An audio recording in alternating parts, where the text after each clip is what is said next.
سورہ توبہ آیت نمبر 65 اللہ جل مجدہ ارشاد فرماتا ہے وَلَئِن سَأَلْتَهُمْ لَيَقُولُنَّ إِنَّمَا كُنَّا نَخُوضُ وَنَلْعَبُ، اے محبوب اگر تم ان سے پوچھو تو وہ کہیں گے ہم یوں ہی ہنسی ہنسی کھیل کر رہے تھے۔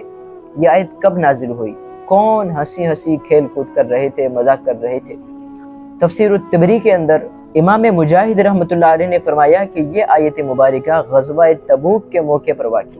پس منظر کچھ یوں تھا کہ ایک شخص کی اونٹنی گم ہو گئی۔ اب جب رسول اکرم صلی اللہ علیہ وآلہ وسلم سے پوچھا گیا کہ یا رسول اللہ صلی اللہ علیہ وسلم فلاں شخص کی اونٹنی گم ہو گئی، وہ کہاں ہوگی؟ تو اللہ کے نبی نے فرمایا کہ فلاں شخص کی اونٹنی فلاں جگہ پر ہے۔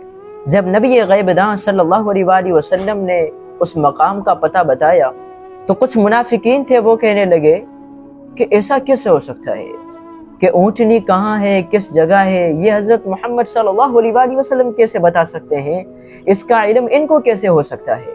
تو ان کے کہنے کا مقصد یہ تھا کہ اللہ کے نبی کے پاس علم غیب کہاں سے آ گیا؟ وہ آپس میں یوں ہی ہنسی مذاق میں ایک دوسروں کو کہہ رہے تھے۔ اور اے محبوب اگر آپ ان سے پوچھیں گے نا تم کیا کہہ رہے تھے تو وہ کہیں گے ہم یوں ہی ہنسی ہنسی کھیل کر رہے تھے۔ حضور اکرم صلی اللہ علیہ وآلہ وسلم کی اس قدر گستاخی اور اس کو چھوٹے سے کھیل کا نام دے دینا کہ اللہ نے اپنے نبی کو غیب کا علم کہاں سے عطا فرما دیا، یہ گستاخی ہے۔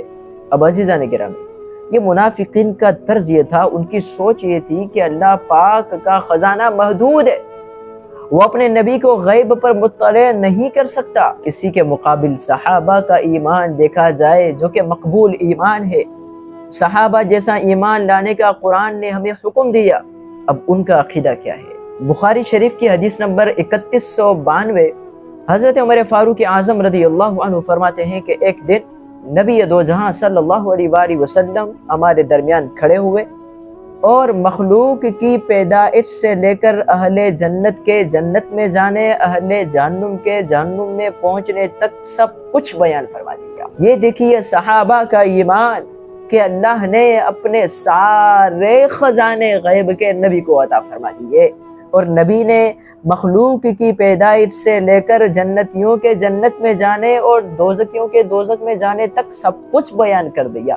یہ ہے صحابہ کا عقیدہ، اور یہی عقیدہ ہمارا ہے کہ اللہ نے اپنے نبی پر غیب کو عیاں فرما دیا۔ اس کا مطلب یہ ہے کہ صحابہ کا عقیدہ یہ ہے کہ جو ہو چکا ہے، جو ہوگا حضور جانتے ہیں۔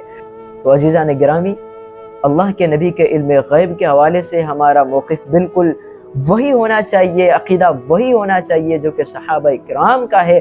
ایسا نہ ہو کہ ہم کوئی گول مول عقیدہ رکھ کر ان گستاخوں کی لسٹ میں شامل ہو جائیں جو یوں کہہ رہے تھے کہ انما كنا نخوض ونلعب، ہم تو یوں ہی ہنسی مذاق کر رہے ہیں۔ اللہ تعالی ہم سب کو آقا دو جہاں صلی اللہ علیہ وآلہ وسلم سے بے انتہا عشق و محبت کرنے کی توفیق عطا فرمائے۔ وما علی الا البلاغ۔ ظن لا يخيبنا